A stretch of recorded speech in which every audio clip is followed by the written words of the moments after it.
Bismillahirrahmanirrahim, me emrin e Allahut të gjithë mëshirshmit, mëshirëplotit.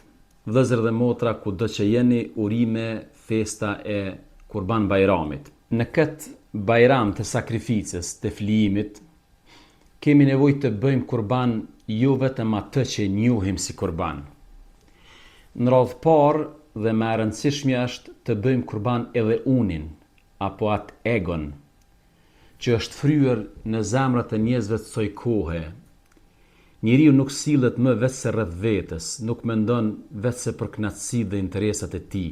Një qytetërim ku barku është zgjeruar në llogaritë të mendjes, ndërgjegjes dhe zemrës. Motoja e njeriu të kësaj epoke është unë dhe vetëm unë. Pas meje le t'i dal flaka. Uni i ynë sot i ngjan atij faraonit për të cilin flet Kurani fisnik, kur i pat thënë popullit të tij, unë nuk di për ju zot tjetër veç meje. Unë jam Zoti juaj më i lartë. Pra, kemi nevojë ta bëjmë kurban unin edhe në marrëdhëniet tona me njëri tjetrin. Pra, ta duam njëri tjetrin më shumë dhe ta edukojmë egon ton kur vjen puna me i tejkalu ato zënkat me njëri tjetrin. Gjithmonë duhet me pas parasysh thënien e pejgamberit alayhis salam.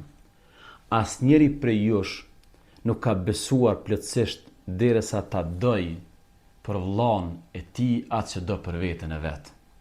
Le ta thirrim këto ditë edhe atë kurbanin e unit, duke jetuar me shpirtin e bashkësisë, ku njëri prej nesh nuk e sheh ekzistencën e tij jashtë komunitetit, jashtë ummetit të tij. Sot le ta bëjmë kurban edhe urrejtjen, ta therrim, ta prejmë urrejtjen, smiren dhe mllefin që mund të ekzistojë në zemrat tona. Ti falim gabimet e vëllezërve dhe motrave tona, le të jemi real me vetët tona. Nëse nuk e therrim egoizmin, nuk pastrohen shpirtrat, nuk rrëzohen tiranet, nuk shlirohen popujt, nuk ngrihet e vërteta, nuk qëndron morali dhe jeta nuk rregullohet pa u disiplinu egoja, pa u bo kurban egoja. Urime festa e kurbanit gjithë juve që përveç atij kurbanit tradicional keni vendos me bo kurban edhe atë egon e shfrenuar.